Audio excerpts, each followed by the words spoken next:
Assalamualaikum warahmatullahi wabarakatuh. Perkenalkan, nama saya Zulfakari dengan NIM 2023 11126. Di sini saya akan mempresentasikan materi yang berjudul Kendali dan Komunikasi Manajemen. Pertama-tama kita harus membahas terlebih dahulu kendali dan komunikasi. Kendali adalah kegiatan mengarahkan seperangkat variabel seperti manusia, mesin, dan peralatan lainnya ke arah yang baik sehingga tujuan dan sasaran yang telah ditetapkan bisa tercapai dengan hasil yang baik. Kemudian komunikasi adalah proses penyampaian informasi oleh seseorang kepada orang lain untuk memberitahu, mengubah sikap, pendapat, dan perilaku baik secara langsung maupun tidak langsung. Setelah kita membahas pengertiannya, kita akan membahas fungsi dari kendali dan komunikasi dalam manajemen.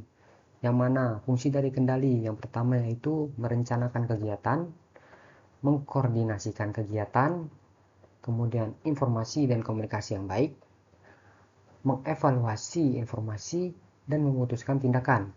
Dan yang terakhir yaitu proses mendeteksi dan mengoreksi kesalahan. Selain kendali, komunikasi juga memiliki tujuan dalam manajemen. Yang pertama yaitu komunikasi digunakan sebagai kendali. Kemudian komunikasi sebagai motivasi, komunikasi sebagai bentuk pengungkapan emosional, dan yang terakhir yaitu komunikasi sebagai alat penyampaian informasi. Selain fungsi, tujuan juga harus kita ketahui dalam kendali dan komunikasi dalam manajemen. Yang mana tujuan dari kendali yaitu meningkatkan efisien operasional, membantu manajer menjalankan organisasi sesuai dengan strategi dan tujuan yang telah ditetapkan. Kemudian menjaga kualitas dan kuantitas suatu proses, mengurangi human error yang dihasilkan pada saat pengoperasian sistem. Dan yang terakhir yaitu meningkatkan tingkat keamanan bagi pekerja. Kemudian tujuan dari adanya komunikasi dalam manajemen yaitu mengembangkan interaksi yang profesional dan kemudian membentuk keinginan yang baik antara satu dengan yang lain, kemudian membentuk rasa toleransi. Selanjutnya yaitu membentuk rasa saling bekerja sama dan saling menghargai.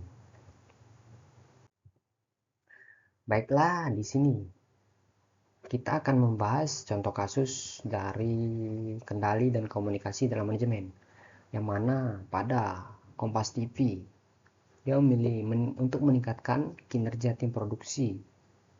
Untuk program acara talk show Rossi, permasalahan yang dihadapi adalah bagaimana Kompas TV dapat memastikan program tersebut berkualitas tinggi dan relevan dengan audiens, terutama meningkatkan atau mengingat tingginya persaingan di industri televisi. Kendala lain termasuk menjaga komunikasi efektif antara pembawa acara dan tim produksi, serta mengelola proses produksi secara efisien dalam batas waktu yang ada.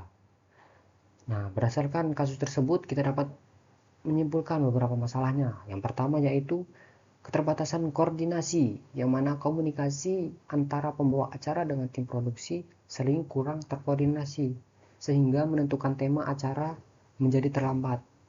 Yang kedua yaitu kontrol kualitas. Tidak adanya evaluasi terstruktur setelah tayangan untuk meninjau kualitas program dan mengidentifikasi potensi perbaikan yang berujung pada standar kualitas yang tidak konsisten. Dan yang ketiga yaitu kendali proses produksi. Dalam proses produksi, kurangnya persiapan dapat menyebabkan kendala pada hari tayang yang bisa mengganggu kelancaran acara. Kemudian, dari permasalahan tersebut, kita dapat menyelesaikannya pada 3 poin. Yang pertama, kita menetapkan sistem komunikasi dua arah yang teratur, yang mana membentuk rutinitas komunikasi antara pembawa acara dan tim produksi, seperti pertemuan mingguan untuk menentukan tema dan format episode selanjutnya. Dengan demikian, pembawa acara memiliki kesempatan untuk menyampaikan ide atau persyaratan terkait tema dan gaya penyampaian yang diinginkan. Yang kedua, mengadakan evaluasi rutin pasca tayang, yang mana mengadakan evaluasi terstruktur setiap selesai tayang.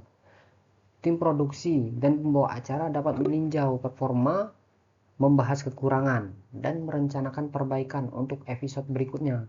Hal ini akan membantu dan meningkatkan kualitas program secara konsisten. Kemudian langkah yang terakhir yaitu meningkatkan kontrol kualitas melalui persiapan yang terorganisir, yang mana merancang timeline produksi yang mencakup persiapan tema dan pemilihan narasumber sejak 4 hari sebelum tayang. Selain itu, mengatur rundown acara dan pengecekan peralatan dilakukan setidaknya 2 hari sebelumnya. Proses yang lebih terstruktur ini akan mengurangi kemungkinan kendala teknis dan meminimalkan kesalahan. Dari penyelesaian tersebut, Kompas TV berhasil meningkatkan kinerja produksi dan mempertahankan kualitas acara yang informatif serta inspiratif bagi pemirsanya.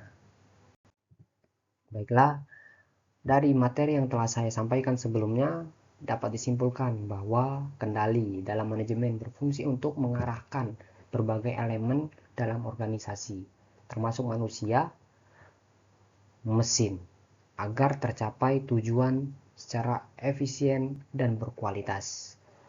Komunikasi juga berperan penting dalam mendukung fungsi kendali ini dengan memberikan motivasi, kontrol, serta sebagai sarana informasi dan ekspresi emosional. Keduanya saling melengkapi, menciptakan interaksi profesional dan kerja yang efektif dalam organisasi, sehingga dapat meningkatkan kualitas dan keamanan operasional, serta mengurangi kesalahan manusia. Baiklah, sekian presentasi dari saya. Bila saya ada salah kata, saya mohon maaf. Saya akhiri. Wassalamualaikum warahmatullahi wabarakatuh.